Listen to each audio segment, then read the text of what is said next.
Hey, welcome back to Mark's Garage channel.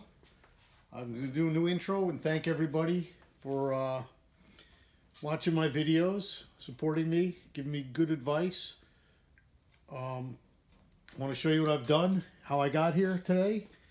Notice the hood is all repaired. Check this out. Got the piece in. I don't have the screws in. Missy, sit still, baby.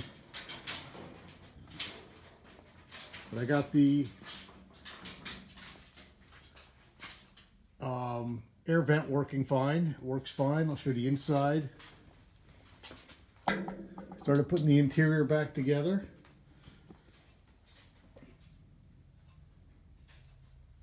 It's all painted up.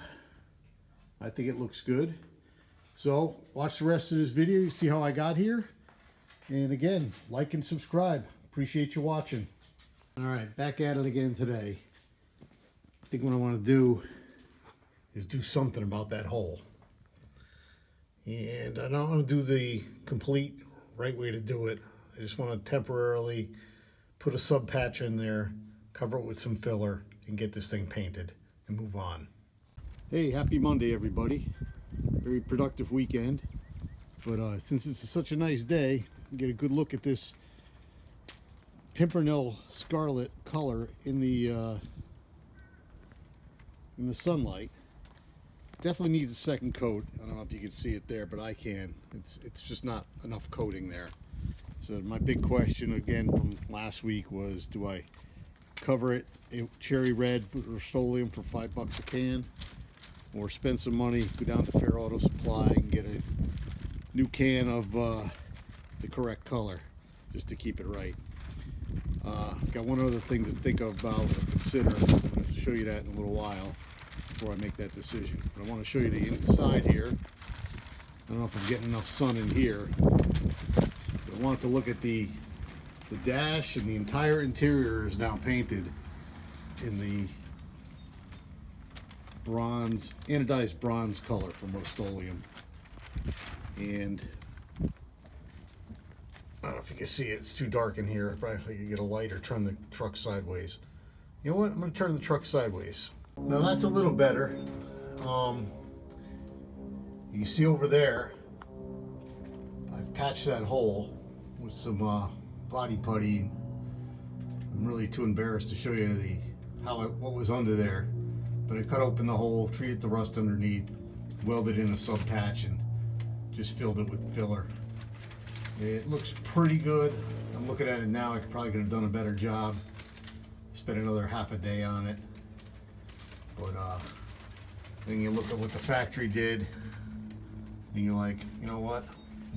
It's good enough. I got to get this truck moving. I think what I'm going to do today, spend some time putting some pieces underneath the dash, start to put it back together, including maybe open up the wiring harness and sorting that out. This is what I want to show you. This is the underside of the hood, which I got to do some work to, and that's the firewall. And I'll try to get them in the same shot. Now, this is definitely duller, but is that the same red? I'm not sure. I'm thinking maybe hit it with like a 1500 wet sand and see if I can bring out some shine on it. We'll see. So this is the hood sitting on the work table I got. You can see there's some separation going on. Now, English Charlie over in the UK, he had a very similar problem, and he removed this inner frame and was able to pull everything back together. I'd like to do the same thing. I remember he had a big fight with these screws. But he had flatheads. I've got Phillips. I wonder why that is. But I put some penetrating oil on them. I'm going to let them sit overnight. I'm not going to mess with this anymore today. And we'll try to get that apart, clean that up, and eventually I'll underpaint the hood, or paint under the hood, not underpaint. We'll leave it at that. So I was able to get 4 of the 6 bolts out. I got this one still remains, so I stripped it out. I polished it up, and then this one, I welded this piece of angle iron on, but it's such a crappy job that I can't spin it all the way. But it's loose, so I'm gonna break that. I'm gonna probably cut that off and just grab a vice grip now.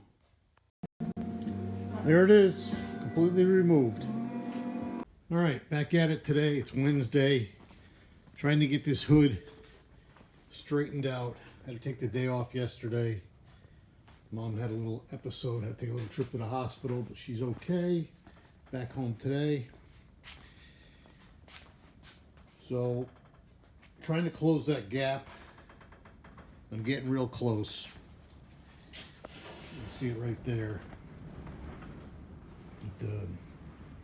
Try pushing this together, clamping it, and we'll go from there. So that looks pretty good. It's in the right place. I got the clamp pushing in place, but I also pinned it with those were rivets that popped out. I replaced them with bolts, and the black piece is the bracket that connects to the cross piece. It's part of the latch. So once I get that tightened up, I'm going to take the clamps off. I think it's going to hold. And then there's one more bolt right there. I don't know if you can see it. Let me get the light over there. That just kind of holds the trim on. And I loosen that up to get that washer to sit on top of there. And once I tighten all this up, I think we're going to be okay. Then I'm going to see about painting it. So the next step is going to be to repaint this firewall and paint the underside of this hood with, I bought a pint of Scarlet, or the Pimpernel Scarlet's the official color. There's a number for it. I had to get it from Paint World in New Haven. Fair Auto Supply in Bridgeport did not have it. But Brian up at Paint World had it. He set me up with pint of paint, reducer, and hardener. And as soon as the weather gets a little warmer, I'm going to spray this down. In the meantime, I got to do a little prep work. Again, thanks for watching. Please like and subscribe.